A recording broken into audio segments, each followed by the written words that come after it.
e a gente precisava entrar nas empresas e eles não deixavam a gente entrar porque o documento não tinha sido ainda validado pelo médico do trabalho da outra empresa lá. Eu digo, mas eu tenho que entrar na tua empresa quando a gente distribuía o gás para terceiros. Eu tenho que entrar na tua empresa para eu inspecionar o tanque. Ele disse, não, eu sou um guardião das normas.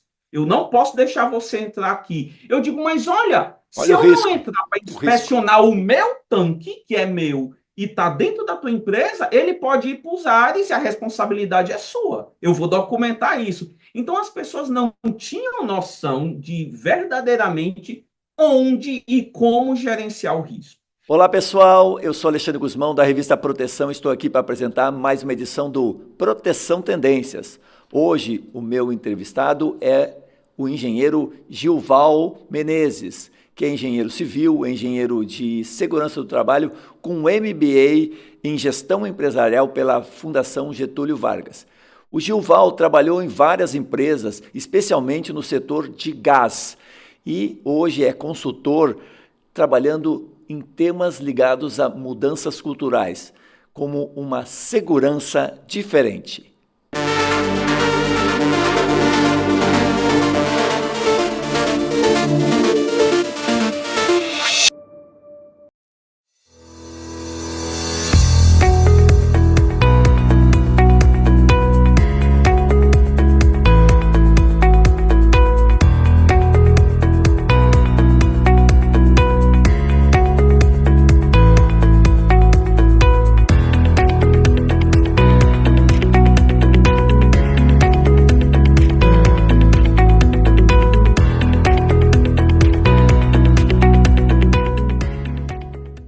Todo trabalho precisa de segurança. Por isso, existe um Mar-Luvas para todos os riscos que você possa enfrentar. Seja eletricidade, queda de objetos, escorregamentos, umidade, corte, seja qual for o seu trabalho, Mar-Luvas tem a proteção perfeita para você. Diversos riscos, uma proteção. Para ficar por dentro de todas as novidades, nos siga nas redes sociais. Mar-Luvas, a força da história. Olá Gilval, tudo bem com você? Obrigado por estar aqui no Proteção Tendências. Valeu, Alexandre. Uma honra muito grande estar aqui, né? Parabéns pelo programa, pelo podcast e que honra, né? Estar na revista de maior relevância para a saúde e segurança do trabalho no nosso país. Obrigado pelas suas considerações.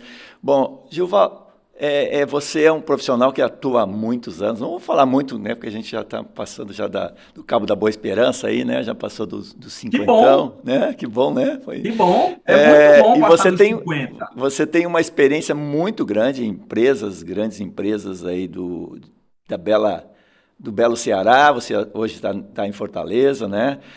É, e atuou no setor de gás, que é um setor bastante complexo na questão de segurança, mas mais recentemente, aí, nos últimos anos, aí você enveredou para a área de consultoria, né?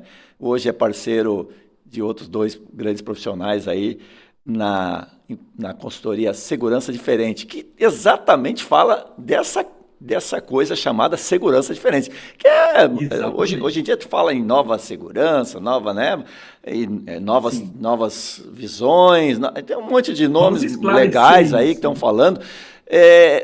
Fala um pouquinho para a gente desse conceito, como é que surgiu essa ideia, o que que traz de novo, e fala para a gente um pouquinho dessa história aí. Pode falar um pouquinho de como é que você entrou, teve contato, teve acesso a essa Sim. informação.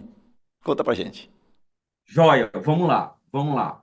Então, primeiro, deixa eu ver por onde que eu começo. Vamos começar pelos conceitos, aí Claro, depois eu conto como é que eu vim aqui, né? perfeito, perfeito. Segurança diferente, nova visão. Então, existe esse movimento que ele é mundial, intitulado, há alguns anos já, de nova visão de segurança.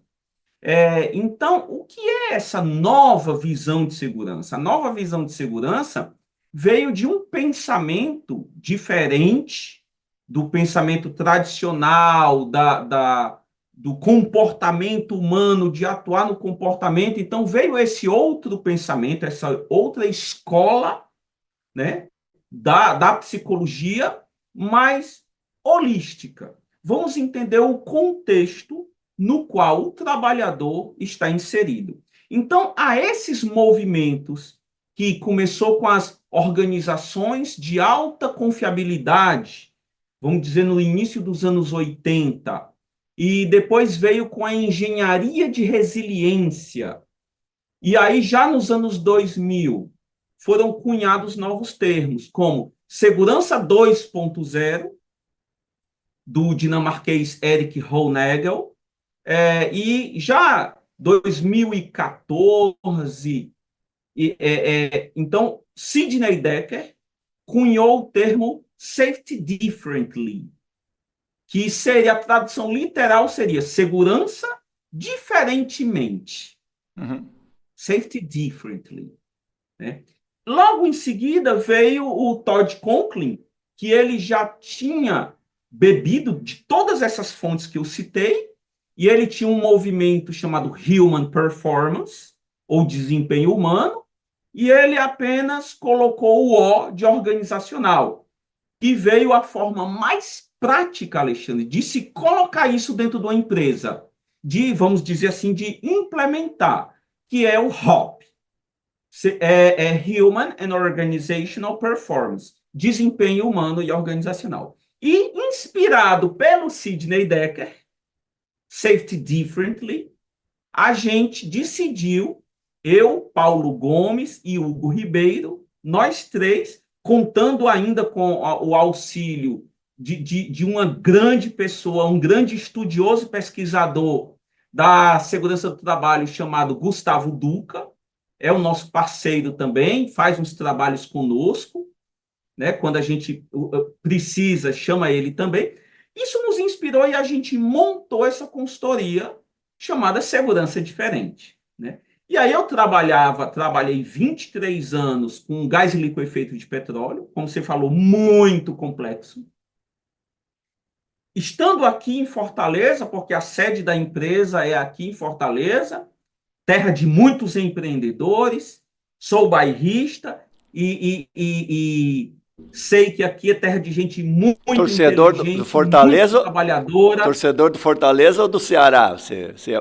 Não, eu não torço por nenhum dos dois times. Tá bom, para não apanhar, para não brigar com ninguém. Aqui dá uma briga feia. Eu sou contra isso. Eu sou de Marte, sabe? Eu sou um ser humano estranho, um cearense que não gosta de forró. Eu sou um cearense que não torce Ceará nem Fortaleza. Mas anteontem teve um jogaço, Fortaleza e São Paulo, no qual o Fortaleza ganhou merecidamente do São Paulo de 1-0. Era para ter ganho mais, era para ter sido uns 3-0 para Fortaleza. E nessa noite eu torci Fortaleza, né? Mas eu sou a favor do futebol arte. Por mim, um jogo ideal seria 3-3, porque eu quero é ver gol. Eu quero é ver gol. Desculpe quebrar o raciocínio. Se tiver Internacional e Grêmio, eu quero que dê 3-3. 3-3, tá certo. Eu não, né? Prefiro que dê 3 para o Inter e 0 para o Grêmio. Pois mas, Alexandre. Desculpa, eu te interrompi, mas só brinca. Sim, vai lá. Pode continuar. Você estava no raciocínio, eu estava só. É que você falou que você vai bairrista, por isso que eu. Isso. Estou em Fortaleza. Eu nasci no interiorzão, no sul do Ceará. Para quem não sabe, o Ceará tem sul. É uma cidade chamada Crato. Crato, claro. A cidade onde nasceu o Padre Cícero. Depois ele foi e fundou a cidade vizinha, mais conhecida, Juazeiro do Norte. Claro. Né? Eu nasci em Crato, terra do Padre Cícero, e minha mãe, inteligentemente, em 1971, passou o resguardo, ela veio para Fortaleza. Né? Porque eu morei depois 7 anos em Crato, a trabalho, mas assim, não tinha, nos anos 70, não tinha muito recurso. Minha mãe voltou para Fortaleza e eu cresci aqui. E aqui eu entrei para essa empresa grande, como muitas outras empresas enormes, empresas de tamanho nacional, que tem aqui no Ceará. E eu tive a oportunidade, Alexandre, de, a partir dessa empresa, conhecer o Brasil todo.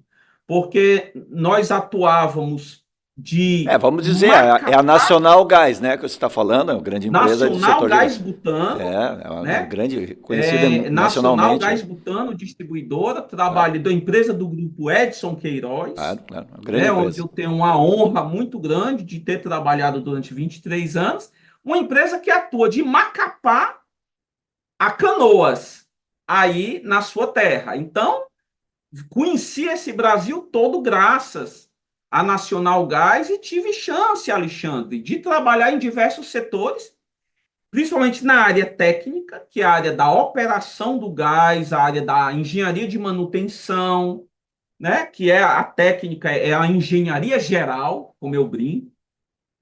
Depois fui gerente, responsável por resultados administrativos financeiros.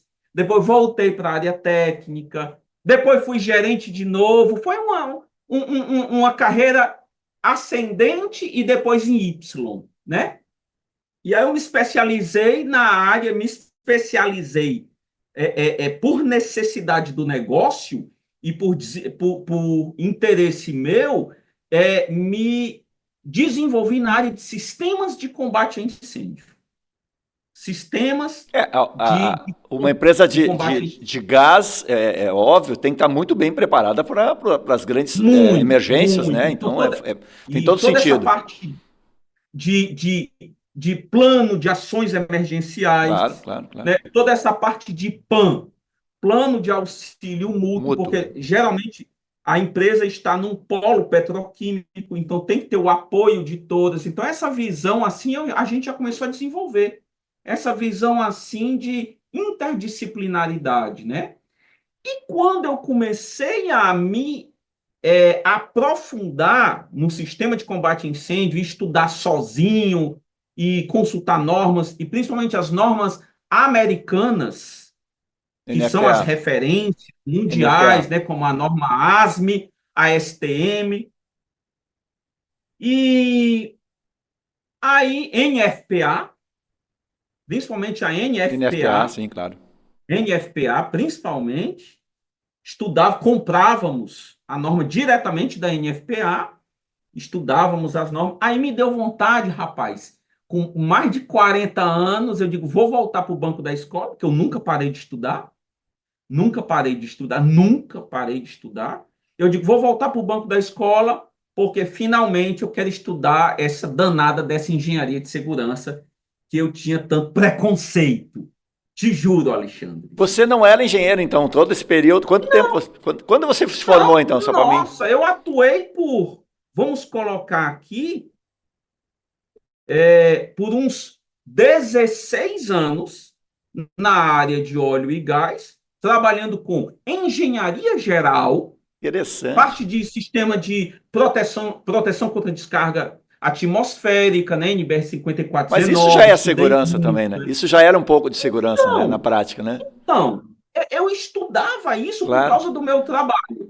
Aí eu claro. digo, agora eu quero um diploma formal, vou entrar na pós-graduação de engenharia de segurança, e aí eu vou enaltecer a minha fortaleza de novo. Eu fiz esse curso na grande Unifor, Universidade de Fortaleza, universidade particular da Fundação Edson Queiroz, e uma universidade enorme, ganhou um prêmio de maior universidade particular do Norte e Nordeste, um curso maravilhoso de engenharia de segurança, maravilhoso no que diz respeito aos recursos necessários. Mas a formação do curso em si, como no Brasil todo, é terrível, né, Alexandre? Vamos combinar, é só NR.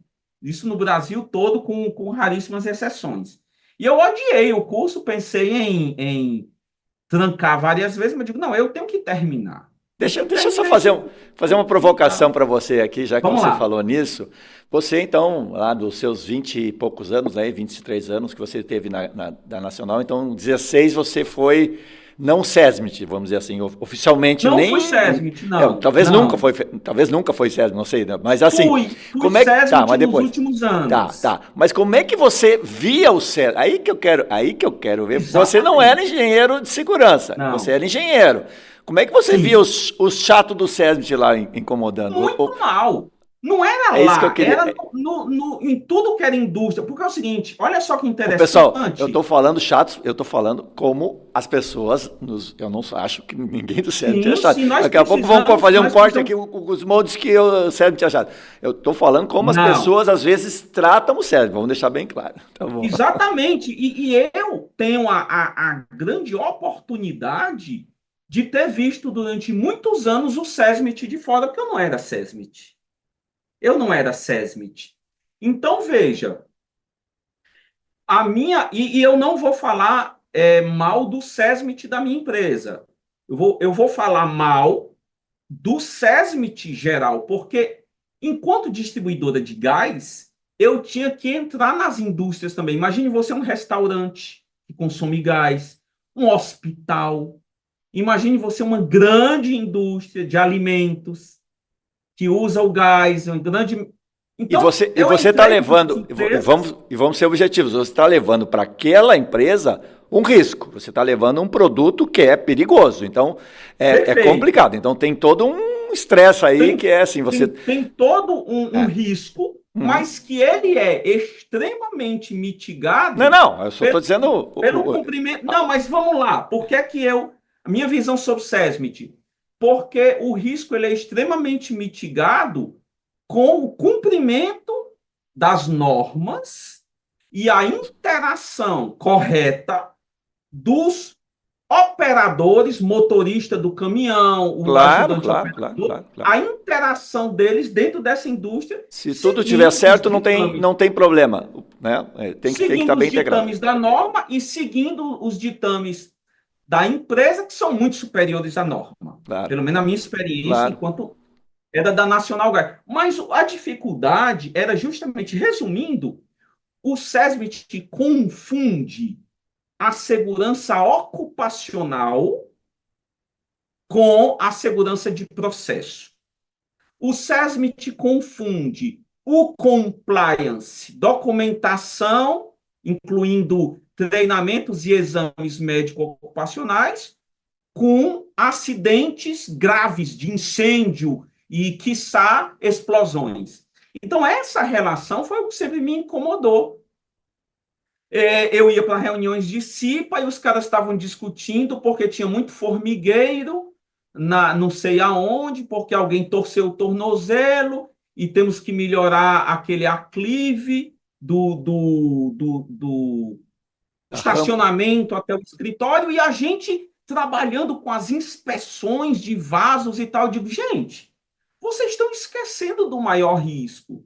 E a gente precisava entrar nas empresas e eles não deixavam a gente entrar porque o documento não tinha sido ainda validado pelo médico do trabalho da outra empresa lá. Eu digo, mas eu tenho que entrar na tua empresa quando a gente distribuía o gás para terceiros. Eu tenho que entrar na tua empresa para eu inspecionar o tanque. Ele disse, não, eu sou um guardião das normas.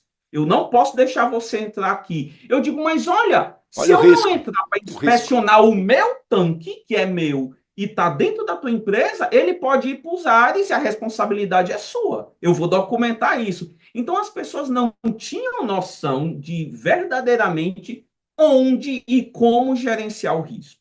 Então, esse foi uma coisa que eu vi durante muitos anos, Alexandre. E aí a minha crítica que permanece até hoje aos profissionais de segurança que se agarram no compliance cego, o compliance cego, na segurança ocupacional, no dito comportamento seguro, como se isso fosse evitar acidentes graves, acidentes de processo, como incêndios, grandes vazamentos e talvez até explosões. Ficou claro aqui o Muito meu claro, muito claro. desencanto? Muito claro. Existe uma coisa, não é uma palavrinha, são duas palavrinhas que são fundamentais, que são bom senso, né? Existem normas, existem procedimentos, mas existe uma coisa que chama bom senso. E às vezes o bom senso é Isso, muito melhor do que qualquer norma. Porque assim, isso. eu não vou E ele fazer é porque a norma não complementar, meu permite. Mas querido. se eu não fizer, vai o bom senso vai pelos ares, ou seja, vai explodir aquele tanque. Se eu não fizer no tempo que eu preciso fazer, de acordo com as minhas normas, porque as suas normas é uma coisa, só que tem as minhas normas, né? Para você entrar aqui, você tem que... Ok, mas se eu não entrar, o tanque pode explodir. Então, daí tem que ter bom senso. Olha, vamos lá, liga logo pro doutor lá, pressiona ele... Estamos com urgência. Mas demora 3 dias para aprovar. Não, tem que ter, né? É que nem assim, o corpo de bombeiro não vai entrar na unidade porque tem que ter um protocolo, tem que aprovar lá a identidade de todo mundo. Espera na fila lá para fazer a entrada lá. É louco.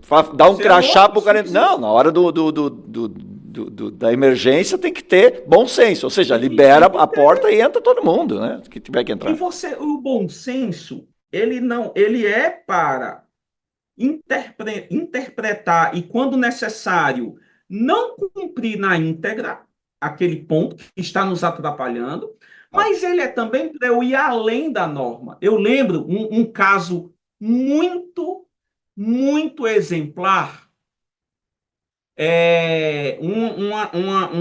Em um certo estado do nosso país, a gente teve um problema para aprovar um projeto de combate a incêndio, onde o próprio projetista, olha só, você contrata um consultor para ser contra você.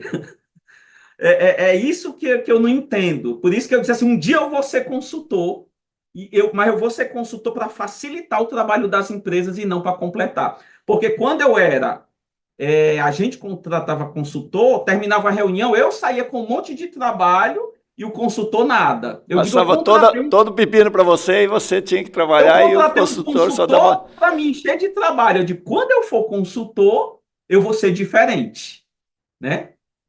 E aí, olha só, essa questão de norma. Então, quando a gente contratou um consultor para fazer um projeto de combate a incêndio, o cara disse, não, você tem que colocar um grande sistema de líquido gerador de espuma, LGE. Eu digo, gente, mas por que diabos eu vou colocar LGE aqui num sistema onde guardava tintas e solventes? Não, porque a norma fala que a partir de tantos litros, um volume de tantos metros cúbicos, eu tenho que ter LGE. Aí eu digo, entendi. Mas olha que interessante que você não está considerando, projetista. Eu tenho esse volume acima do que a norma fala. Mas olha só, o meu volume ele está compartimentalizado. Ele está em tanques de 200 litros.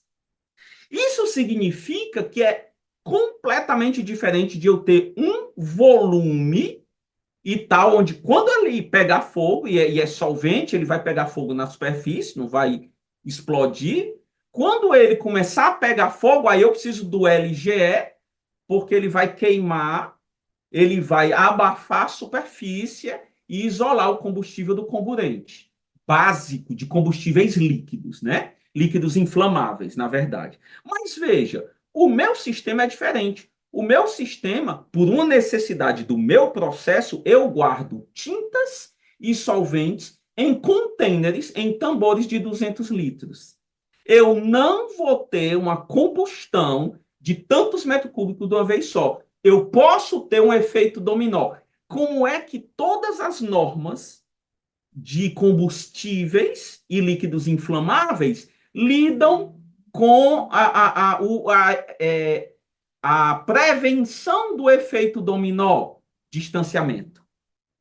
Então, então a gente fazia lotes de tambores, 1, 2, 3, 4. Afastava, 1, 2, 3, 4. Então, eles não iam queimar tudo. Mas aí o cara disse, não, mas a norma não fala. Eu digo, aí entra a sua expertise de projetista.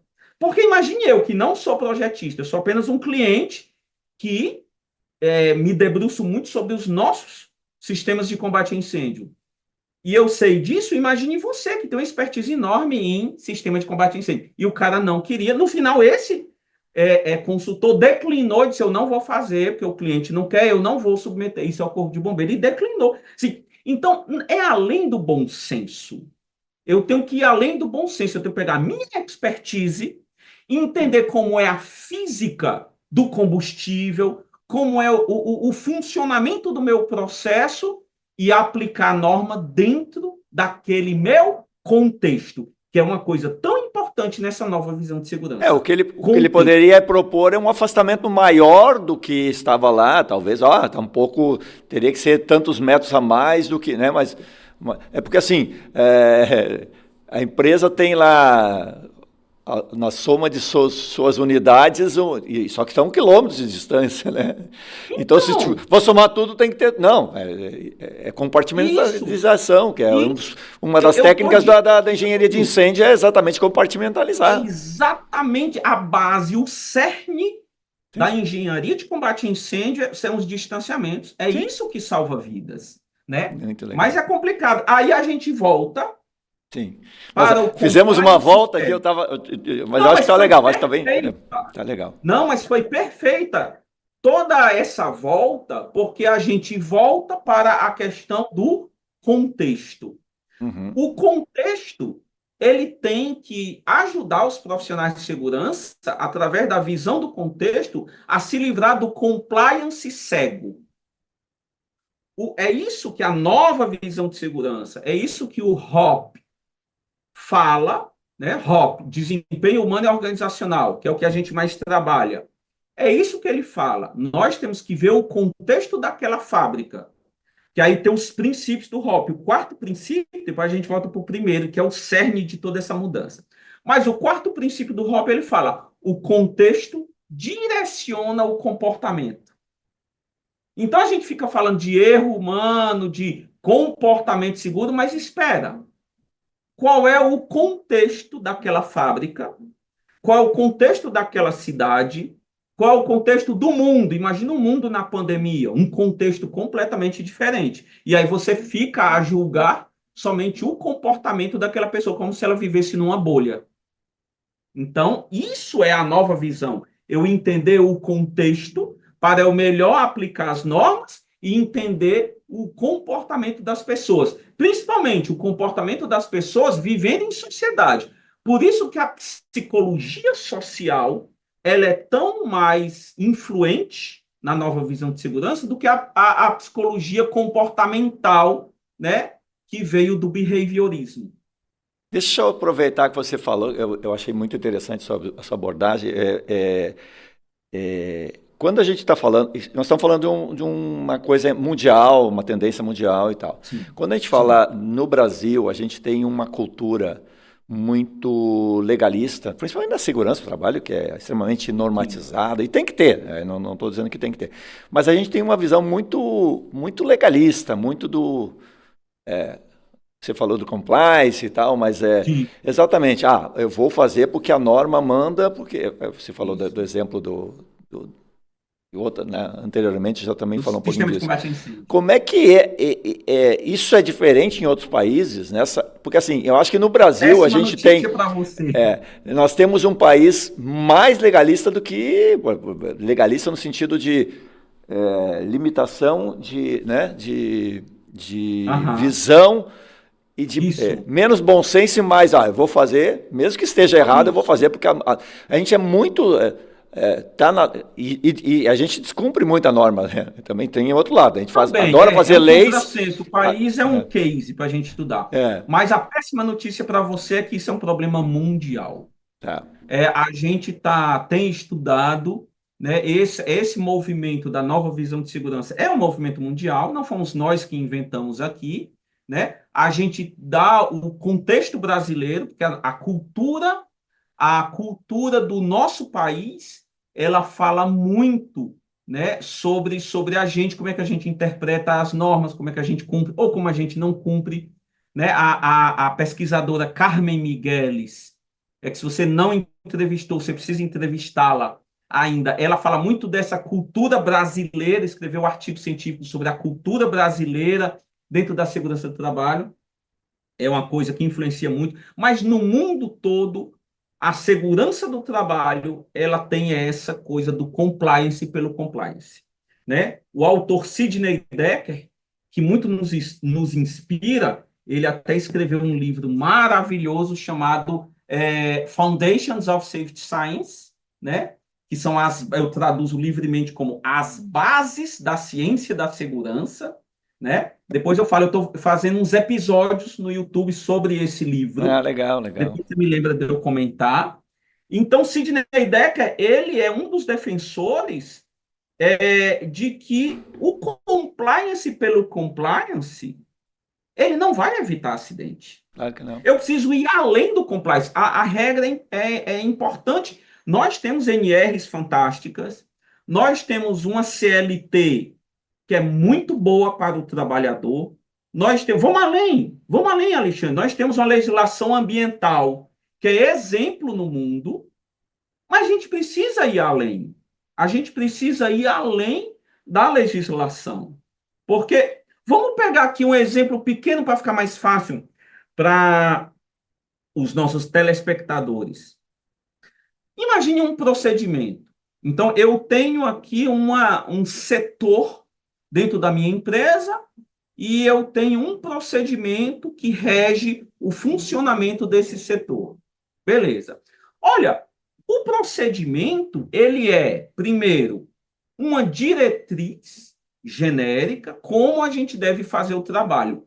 Mas a gente precisa ser realista e ver que o procedimento, por si só, ele não vai ser capaz de lidar com todos os imprevistos, com todas as variações oriundas da complexidade do nosso trabalho.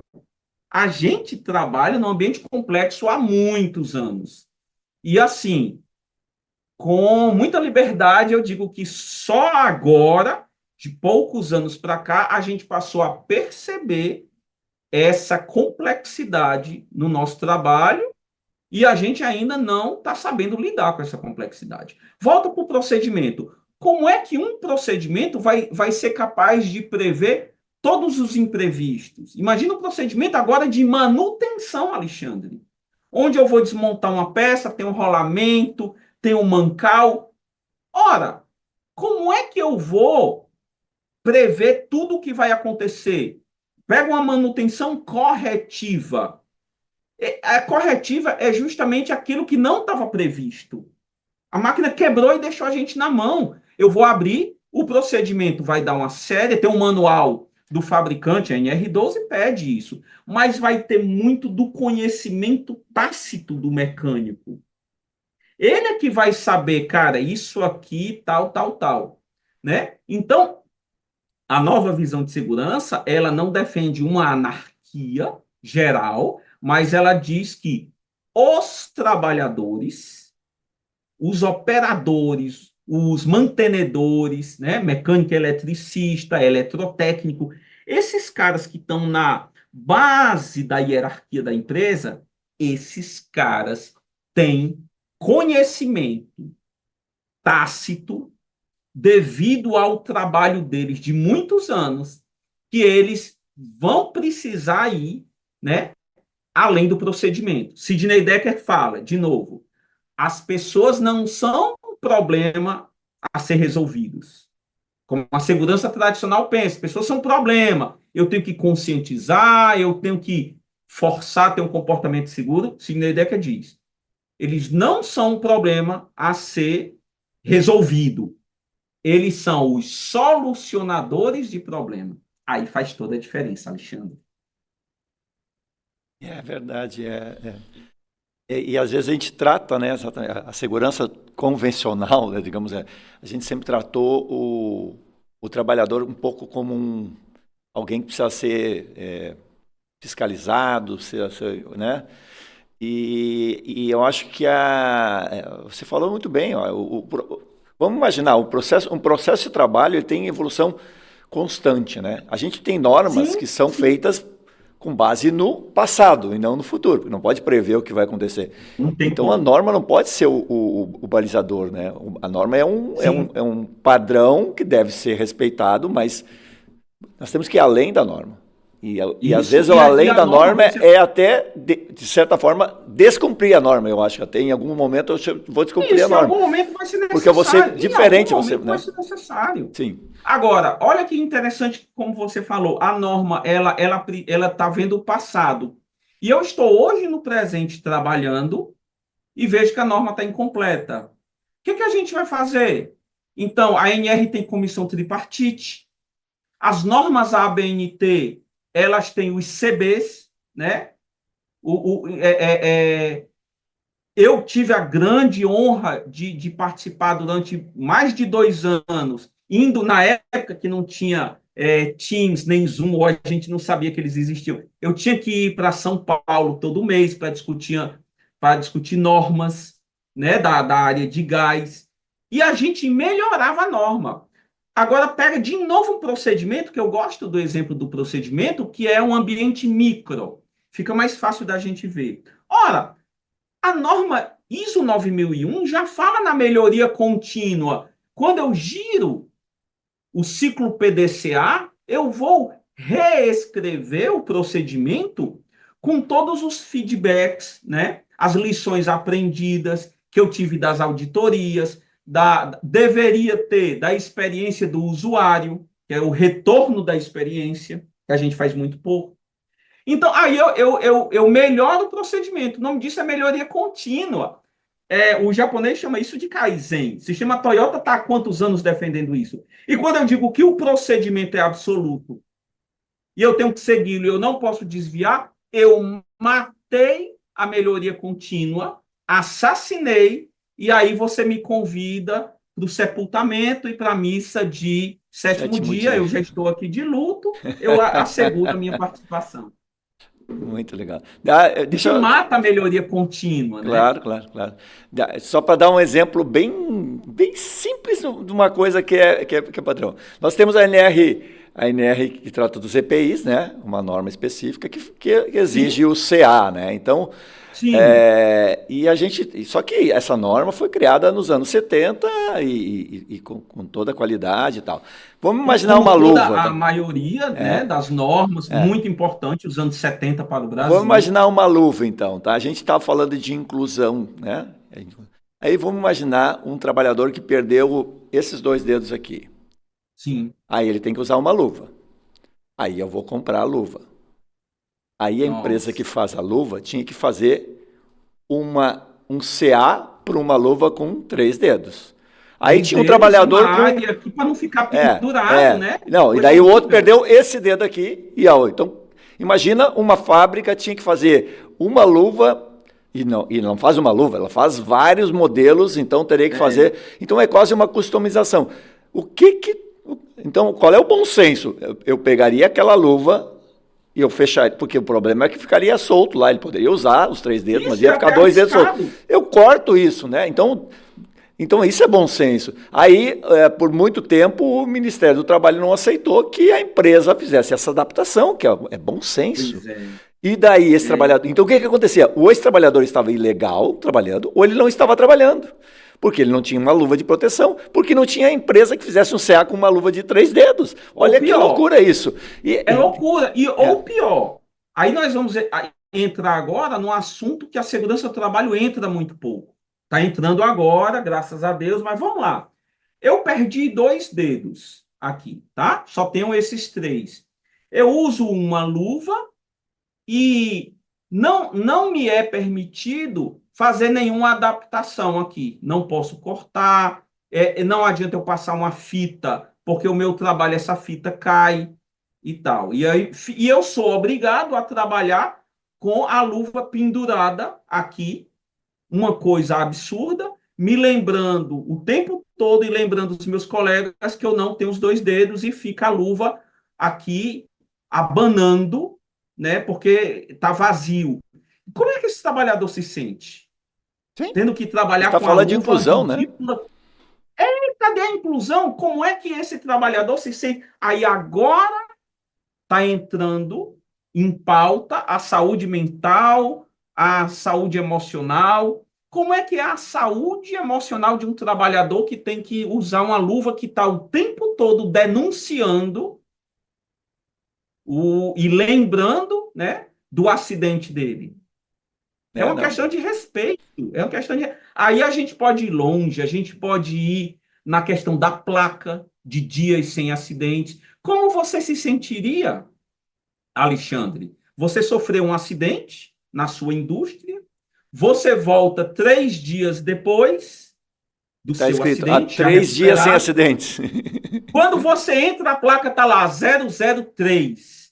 Como é que você se sente? Você é o responsável por esse Não, e 003 se e ficar, não se pelo ficar muito... 300 e tanto que estava lá. Não, não, mas vamos lá. E se ficar 430 dias, todo dia eu vou lembrar que os 430 dias é do aniversário do meu acidente.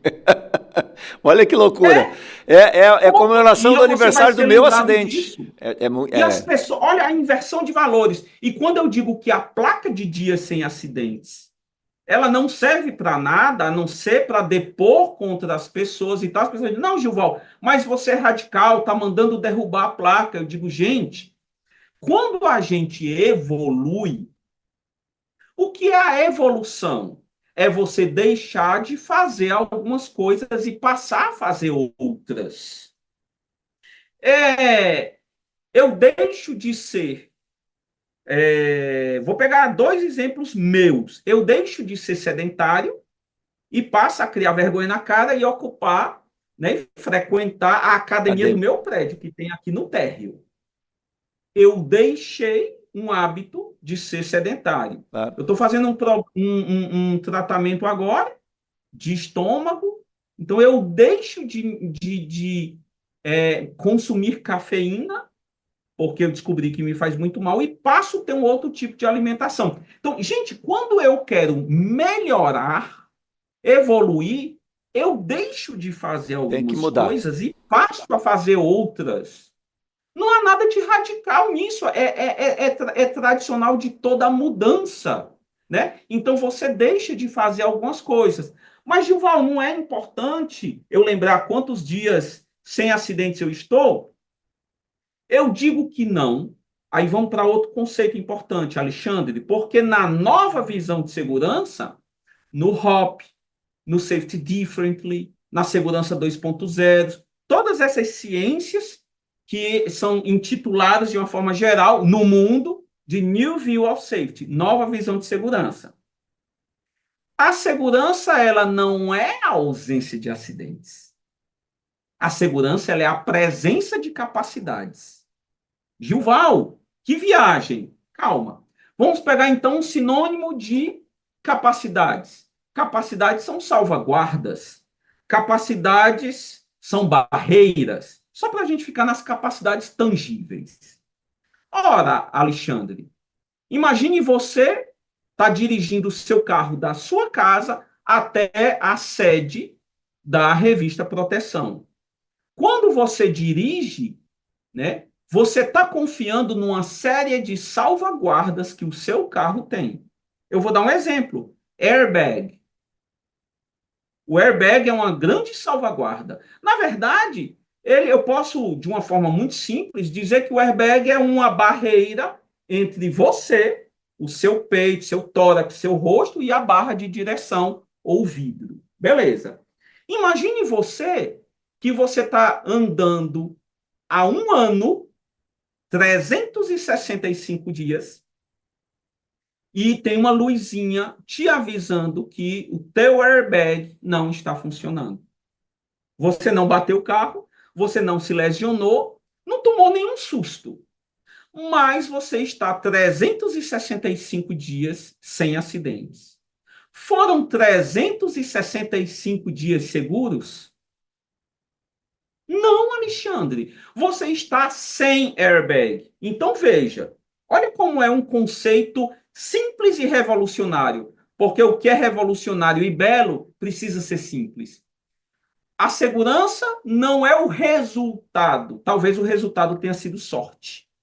A segurança, ela é uma presença. É a presença de salvaguardas.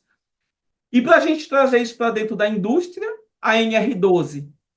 Não é porque ninguém perdeu o dedo, não teve nenhum membro amputado, mas é a quantidade de salvaguardas que eu tenho lá, protegendo a minha integridade, que está lá com as inúmeras partes móveis, expondo um risco altíssimo. Então, é esse conceito que a gente quer trazer. Esse é uma série, é um cardápio de conceitos que essa nova visão traz. E o melhor dele que quando você quiser a gente pode abordar, que é o erro humano.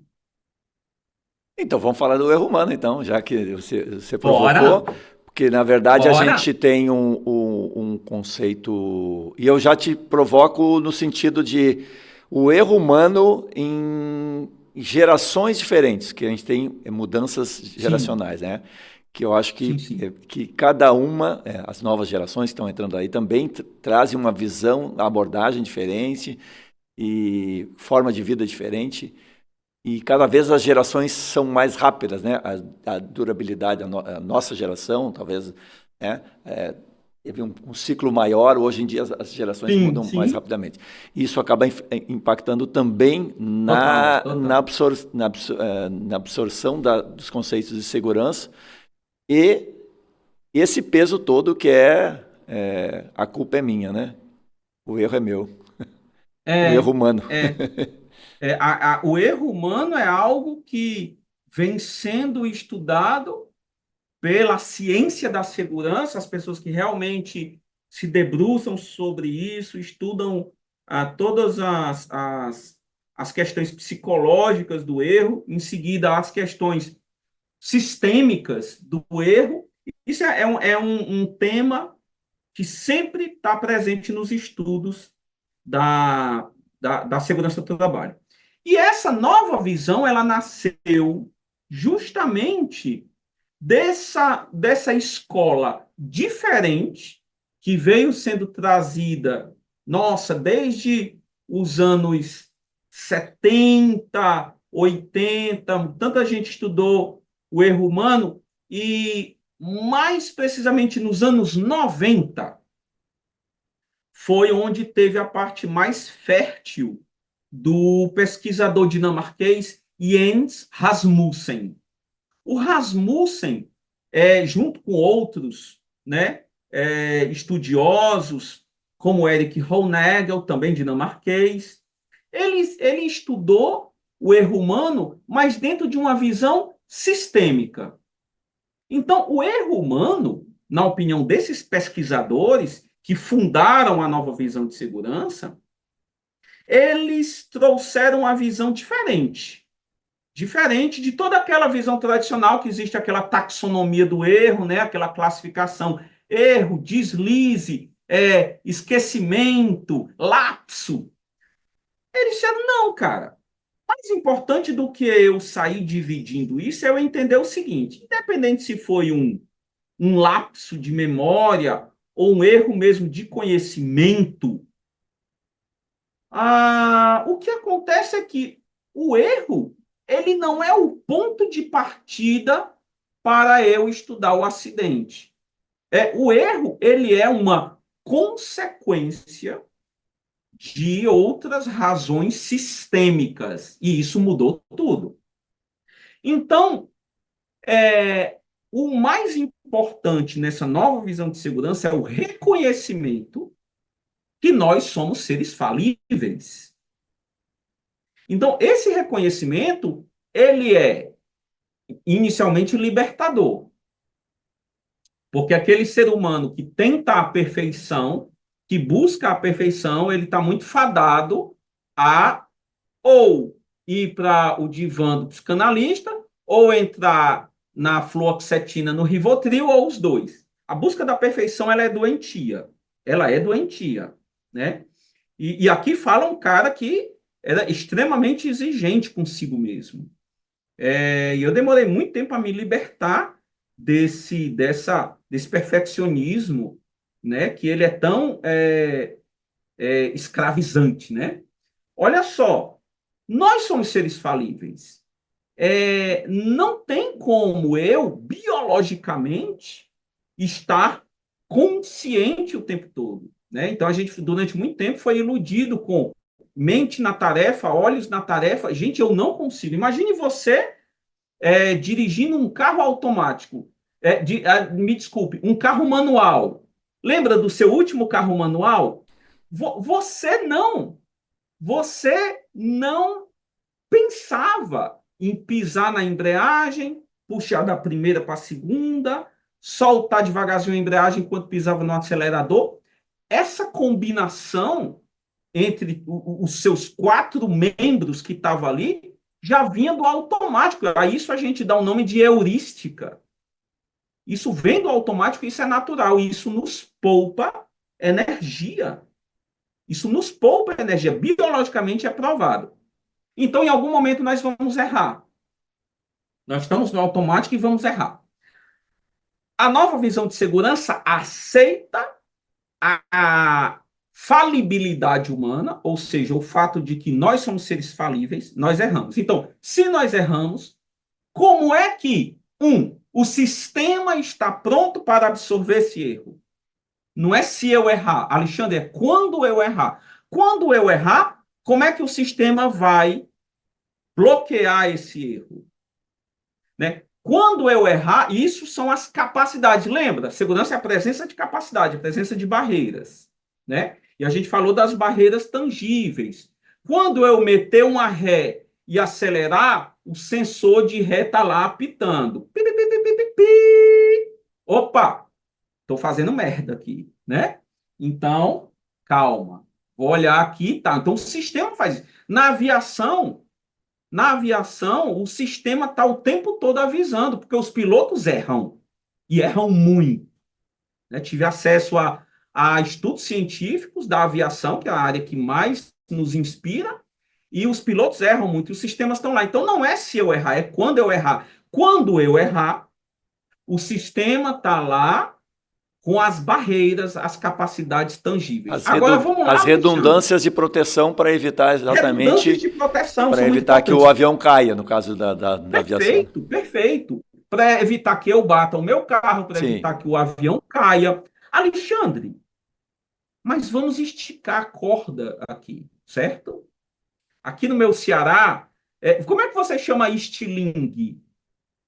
Estilingue pode ser funda também, a gente tem um termo. Funda. Mas é estilingue também. Beleza. Aqui no Ceará, a gente chama de baladeira. Baladeira. E aqui no Ceará, quando a gente diz, rapaz, você está forçando a amizade, você está esticando a corda, a gente diz, você está esticando a baladeira. Vamos esticar a baladeira, vamos esticar a funda e vamos para as capacidades intangíveis. Segurança não é a ausência de acidentes. Segurança é a presença de capacidades. Fala muito de barreiras, salvaguardas. Mas, Alexandre, como é que estão as capacidades intangíveis dentro da nossa empresa? Intangível, aquilo que eu não pego, não vejo. Como é que está a capacidade dos meus colegas, os meus companheiros, os meus líderes, a capacidade de entender que eu sou um ser falível e eu errei? Isso é segurança. É saber que eu vim para trabalhar hoje aqui, Alexandre, para dar o meu melhor. Mas em um dado momento, ou por descuido, ou por ignorância minha, ou por qualquer coisa, que absolutamente nesse momento não interessa, eu cometi um erro.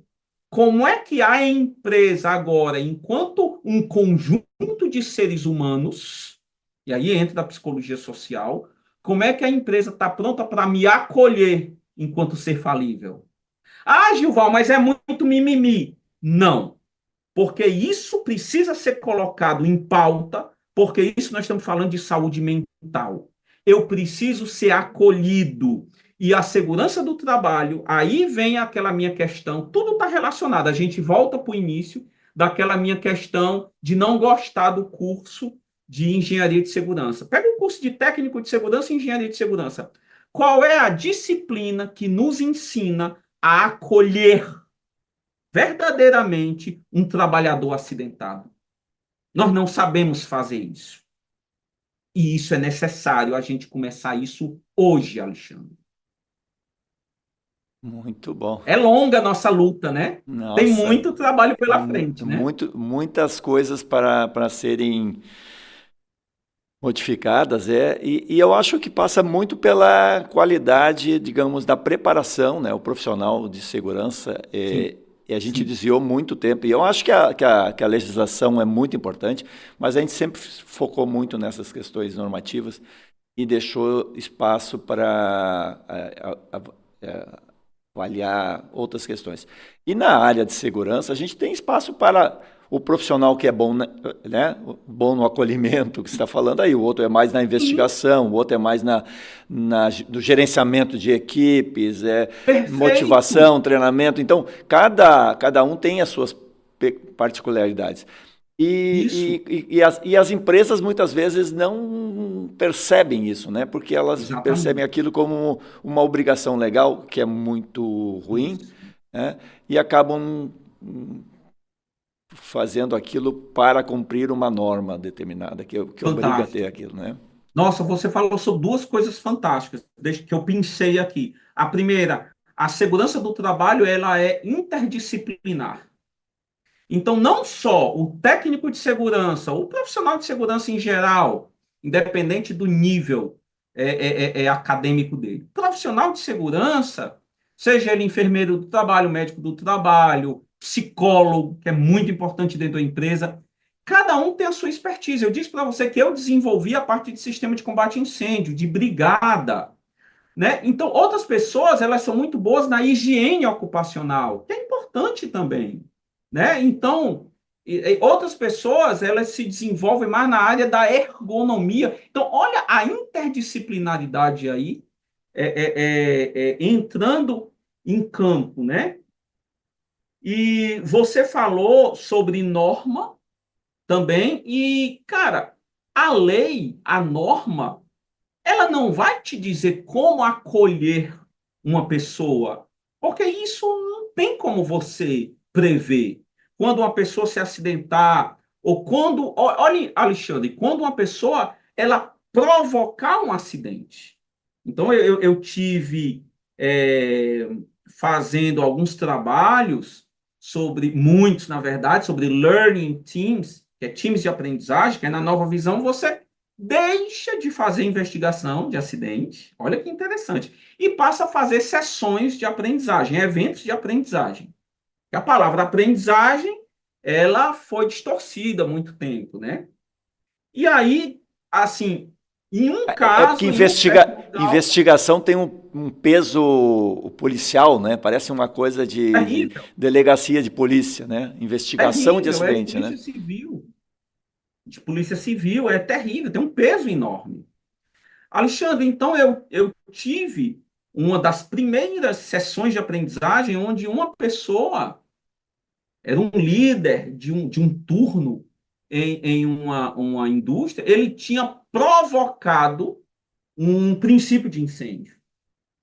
Então, olha o trabalho que a gente teve. Dentro da sala, a gente tinha a pessoa que se machucou com esse princípio de incêndio, teve o rosto queimado, e a outra pessoa que tinha provocado o incêndio. Fora as outras pessoas que a gente monta um time, é time de aprendizagem. E o que a gente precisava mais no início da sessão de aprendizagem era acolher essa pessoa que estava se sentindo muito culpada, porque ela queimou um colega de Colega. trabalho, um liderado. Ele era o líder da produção e o cara era um liderado dele, e ele queimou o liderado. Então a gente teve que acolher primeiro. Onde é que a gente aprende isso? Gente, esse soft skill, né? Essa capacidade, né, não técnica, essa habilidade não técnica, ou a gente vai estudar nos livros e vai praticar, porque a escola não nos ensina isso, né? A escola não nos ensina isso de forma alguma. Ah, e mais uma coisa que eu estou lembrando que você falou sobre a empresa pensa que a segurança do trabalho é só seguir a norma, a lei, o procedimento interno. Sidney Dekker, esse grande autor, ele fala que a segurança ela precisa, mais do que nunca, ser vista além de uma responsabilidade legal e precisa passar a ser vista como uma responsabilidade ética. A gente estuda ética na faculdade? Eu não estudei. Eu não estudei. Então, eu tive que buscar o conhecimento fora. E aí eu faço o convite para os nossos telespectadores aqui, que estão nos honrando né, com a sua presença aqui, com a presença no canal da revista Proteção, esse programa maravilhoso, Proteção Tendências. Gente, estudem, busquem informação, que informação tem muita. E aí eu posso fazer um convite para o pessoal, Alexandre. Claro, fica à vontade. Eu tenho um canalzinho pequenininho, Michuruca, Não, no não, não fala YouTube. assim, Você não fala coloca assim. Gilval Menezes, Segurança Diferente, onde a gente está fazendo um estudo, uma revisão de cada capítulo desse livro, Foundations of Safety Science, onde o Sidney Dekker ele traz capítulo por capítulo cada década do último século, como é que a ciência da segurança evoluiu. Cara, isso é fantástico, é um trabalho muito bom Legal. dele, e é um livro que só tem em inglês, e para as pessoas que ou não tem tempo de ler, ou tem gente que tem dificuldade mesmo de leitura, porque a gente vive uma época de déficit de atenção, isso é natural da nossa geração, dessa geração atual, né, Alexandre? E a gente, infelizmente, tem pessoas que não tiveram a oportunidade de entrar na escola de inglês. A gente está fazendo isso, fazendo episódios de 15 minutinhos, Legal, legal. fazendo um resumo desse livro, né, para que as pessoas Repete o canal entendam aí, de onde veio tudo repete isso. o canal do YouTube aí, só para O canal do YouTube é Gilval. você põe no YouTube, Gilval Segurança Diferente. Se você colocar tudo Legal. juntinho, Toda no semana, YouTube.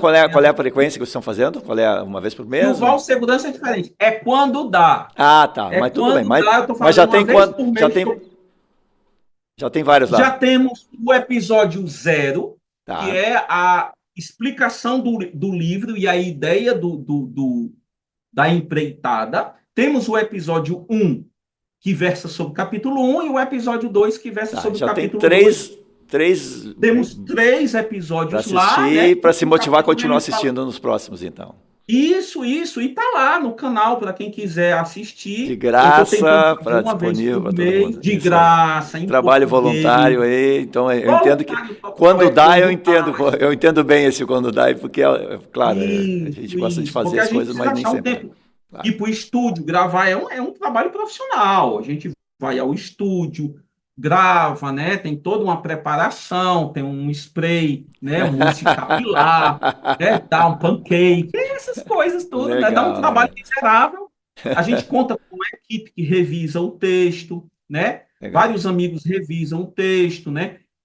Nosso amigo Ivan Rigoletto me faz umas críticas ferrenhas ao texto, eu vou lá, mudo. Gustavo Duca, Caio Pimenta, Paulo Gomes, são amigos, Que legal, que né, legal. que fazem esse trabalho, revisando o texto, me ajudando a trazer uma linguagem mais clara, né? Muito Entre bom. outros trabalhos que a gente está fazendo de forma voluntária e gratuita. Bom, Gilval, muito bom ter conversado com você. Foi Obrigado, um Alexandre. momento bem legal de informações aí interessantes, conhecer seu trabalho, essa sua visão, saber que você não é segurança do trabalho desde o início e optou pela segurança Sim, depois de um processo, isso é muito legal, né? E eu queria isso. te Experiência em agradecer. várias áreas, até administrativa e financeira. Legal, Foi muito legal. queria te agradecer então por ter participado aí com a gente nesse Proteção Tendências. Muito obrigado, Alexandre. É uma honra muito grande estar aqui num veículo de comunicação tão grande quanto a proteção. E parabéns por esse trabalho magnífico que você está fazendo, né, com os episódios da Proteção Tendências. Muito Le- obrigado. Valeu. Obrigado então mais uma vez, Gilval. Estamos aí então encerrando o nosso Proteção Tendências, que ouviu o engenheiro civil de segurança do trabalho, Gilval Menezes, que falou sobre essas novas tendências de segurança. Na semana que vem a gente volta com mais um Proteção Tendência. Até lá, pessoal. Tchau, tchau.